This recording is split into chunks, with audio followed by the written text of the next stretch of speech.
Welcome, NAMI, Rhode Island. I'm Dan Gillison, the CEO of NAMI, the National Alliance on Mental Illness. It's great to see all of you, but most importantly, it's an honor, as it is every day of my life, to be able to work with you on our common cause in such amazing and uncommon ways. Whether it's raining or shining where you live, it's a good day. Good things are happening at a difficult time, unprecedented. Together, we are making inroads on the ongoing task of staying mentally well despite it all. We are making strides, even leaps and bounds, towards better approaches and sounder answers. During the peak of the pandemic, it was often a day-to-day struggle in the trenches. Our optimism itself was even being assaulted. Now we're looking at the challenge of a lifetime with ramifications that will be felt into future lifetimes. What is my response? This is it. It's not your standard CEO smile. It's the smile of a man who has been part of the enormous heart of our NAMI community. A kid caught with his hand in the cookie jar of possibility, courtesy of every one of you. Today, we are celebrating the ingenuity and energy of our NAMI family with gratitude. Our NAMI community has never been energized by alarm, but rather inspired by need. The call to service that has no beginning and so far no end. This is what we have done since a small group of mothers gathered around a kitchen table in 1979 and founded our organization. They answered the call then, and we answer the call now. I am so proud of how our voice has grown to become the nation's leading and loudest beacon of hope in our field. When I look around us, I see a year of so much accomplishment. Wherever the call was heard, we have stepped out without hesitation to meet it. We have met our friends where they are, whether it is a place of hurt or distress, urgency, or need. NAMI is there to diffuse the situation with service. You are answering the call. You haven't waited for problems to come to you. You meet them where they are and develop solutions. Young people in every community have struggled to cope with unrelenting stress, fear, anxiety, and loss. NAMI's new Youth and Young Adult Initiatives Task Force was created to focus on youth mental health and tackle the issue head on. The facts are heartbreaking, but no surprise to us. In February and March last year, emergency department visits for suspected suicide attempts were 51% higher among adolescent girls ages 12 to 17 compared to 2019. That's a 51% jump in 2 years. In June 2020, 75% of people 18 to 24 reported at least one mental health or substance use concern. We are answering the call with an emphasis on early intervention. More than half of high school students reported they experienced emotional abuse by a parent or other adult in the home, including swearing at, insulting, or putting them down. The CDC says that the pandemic has not affected teens equally. LGBTQ youth in particular. 75% suffered emotional abuse in the home and 20% reported physical abuse. These data echo a cry for help, the CDC says. We know we need to meet young people where they are, and we can only do that by hearing from them. How, you ask? With NAMI NextGen, a new young adult advisory group. Their call, our answer. NAMI NextGen is spearheading the update of NAMI Say It Out Loud, an informal initiative to get young adults talking more openly about mental health and wellness. When youth know that it's okay to not be okay and that there are people who care, they are more likely to ask for and get the help they deserve. That's why NAMI has created the online version of NAMI Ending the Silence for when in-person presentations are not available. NAMI is also reaching an even younger demographic this year. We want to help foster dialogue between young children and the safe adults in their lives. We want to provide children with a tool to express and explore their feelings in a fun, creative, and empowering way. NAMI released Meet Little Monster, a mental health coloring and activity book originally created by NAMI Washington. NAMI took this book that was developed in the field, added national resources, and made it publicly available countrywide in English and in Spanish. With a strong belief in help, not handcuffs, our new Justice Diversion Task Force helps strengthen our strategic goal. It keeps people with mental health conditions from entanglement in the justice system, starting with the way we handle mental health emergencies on the ground. We have reimagined crisis response with 68,000 advocacy actions that brought NAMI voices directly to policymakers. 988, there's a number we won't soon forget. We are asking communities to reach deep into their capabilities and resources when 988 is live. We are challenging them to answer the call literally. Local communities must be ready to support people and families in crisis who dial 988, the new nationwide 3-digit number for mental health and suicide crisis. NAMI has led the national call for the attention, vision, and funding it will take to make 988 and the full continuum of crisis care a life-changing reality in every part of the country. Answer the call. Our CEO Alliance for Mental Health, a collaborative of 15 of the nation's leading mental health professional organizations, advocacy groups, and funders, rolled out a coordinated effort to drive 988 preparedness, the nationwide transition from the current National Suicide Prevention Lifeline. NAMI joins MTV Entertainment Group and the Biden-Harris administration in their new Mental Health Youth Action Forum. Mentors work in small groups to develop storytelling ideas focused on everyday mental health, the value of checking in with peers to offer support and services to seek out in a mental health crisis. We added a cross-cultural innovation and engagement task force as we seek to meet our underserved communities where they are, with the assurance that all NAMI programs are culturally responsive, equity-focused, and aligned with our growing understanding of trauma-informed care.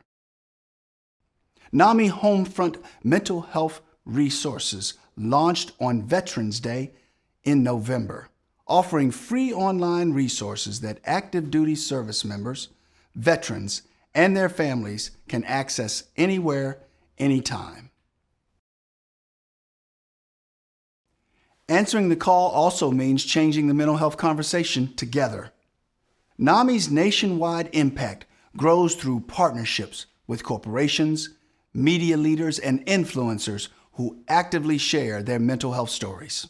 Our Hearts and Minds program reminds everyone that mental health is physical health, with an emphasis on diabetes, diet, exercise, and smoking. We don't just let our voices be heard, we make sure of it. It's one thing to meet people where they are. It's critical that we engage them, embrace them, empower them. Socialization, finding an identity, these are the core. Our share of voice is louder than ever. Over 70% of all major mental health media coverage.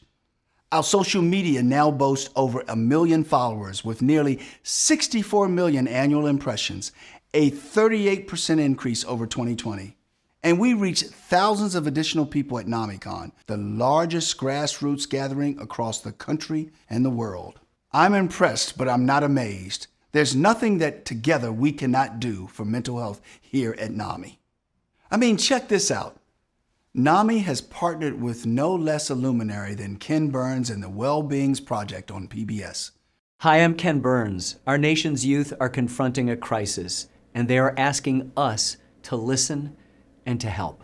Premiering in June, Ken Burns presents Hiding in Plain Sight Youth Mental Illness. A major new public television documentary gives voice to the experiences of young people who struggle with mental health challenges and focuses on the importance of awareness and empathy. Crazy. Lost it, can't keep it together.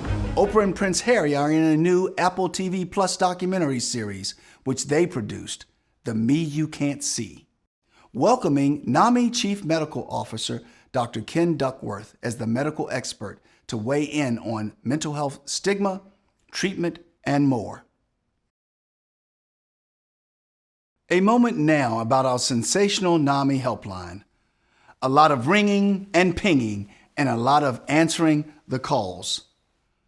Such an inspirational outpouring energized our free nationwide resource and referral service as we added more hours and tripled its volunteer force to meet an unprecedented level of need. Dedicated employees and impassioned volunteers across the country draw on their lived mental health experience to provide resources and support. And live web chat was added, the latest innovation in our response capabilities, with texting up next. Here's how you might find it. Sometimes young people confronting depression or anxiety find themselves alone. It's natural and painful. So maybe they'll reach to their digital device. Let me show you. And it's not just for young people. Hi Siri, I'm feeling depressed. I'm sorry to hear that. Talking to someone might help. If you'd like, I can help you call a friend or family member, or you can find help online at NAMI.org. You can find help online at NAMI.org, and our volunteers are there to take the calls.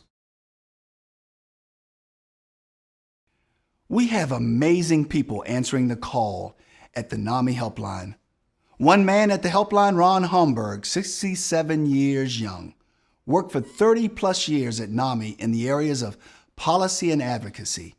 He's addressed Congress on behalf of people living with mental health conditions and families needing fair and affordable access to treatment and social support services.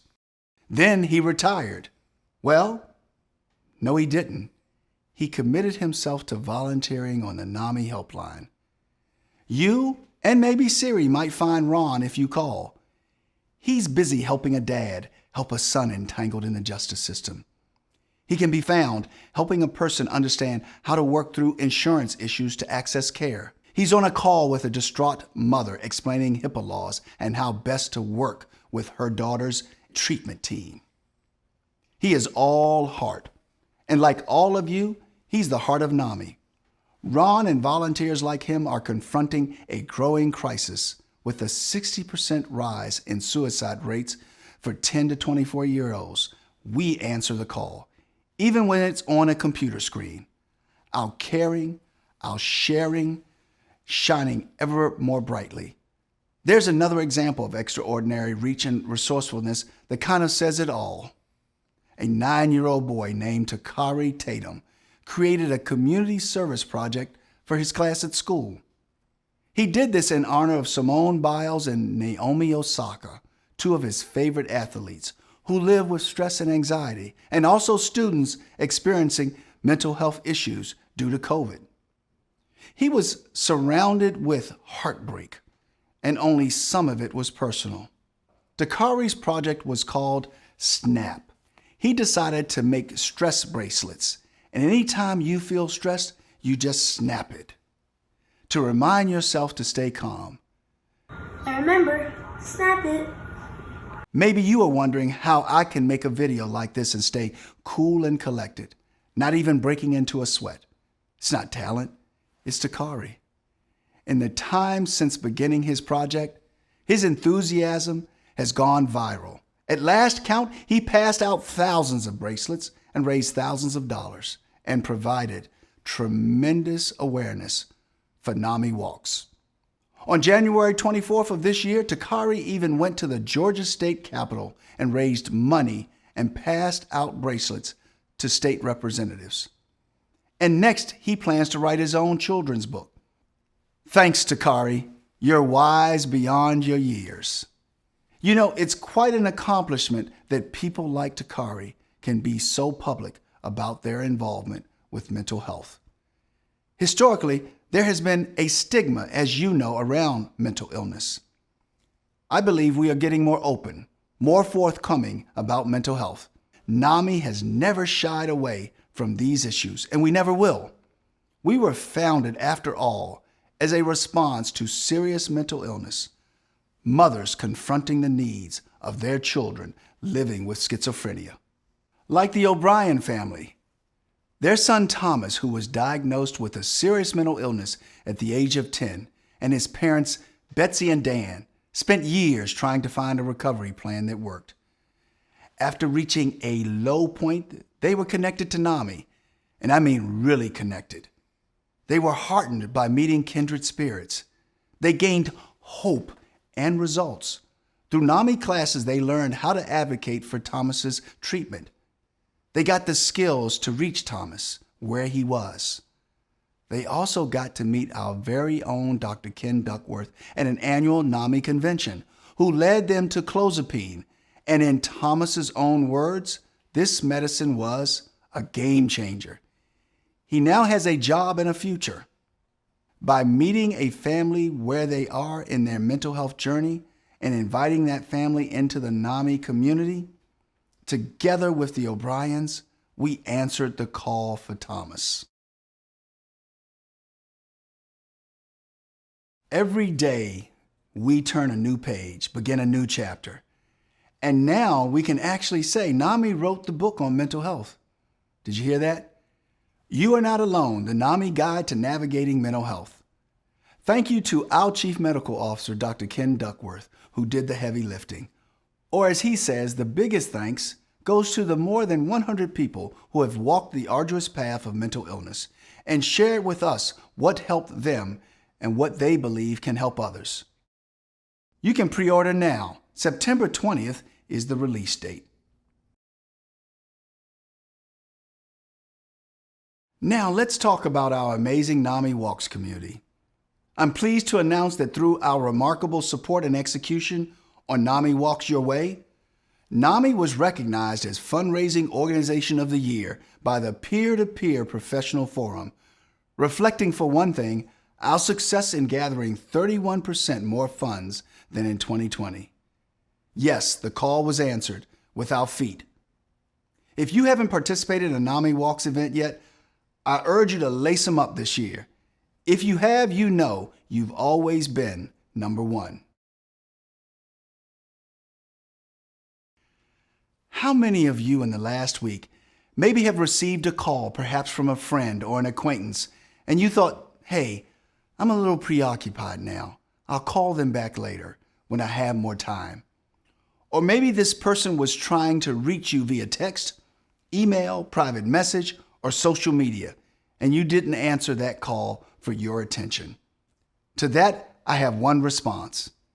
Answer the call. I have been guilty of this myself. Or maybe guilt is not the word. I figured I would save the opportunity to talk to my friend till later out of respect or kindness. However, answer the call, my friends. I was in Atlanta recently, visited a barbershop there, an inspirational group of people. We made a video that I hope you'll see. We had so many wonderful conversations. Some I shared, others I just listened in. But there was a common theme, how important it is to reach out to people and check in on them that you haven't heard from in a while. Answer the call as often as you can. That's what the NAMI community does for each other. And lean into the call. Bring that person close. Don't just ask them how they are. Ask them how they really are. They'll tell you, and they will not only feel heard, they will feel answered. We're being called to uplift, engage, and embrace, and we are doing just that, demonstrating courage and creating connections. Answer the call and listen for it. Let us measure our ambition with alertness.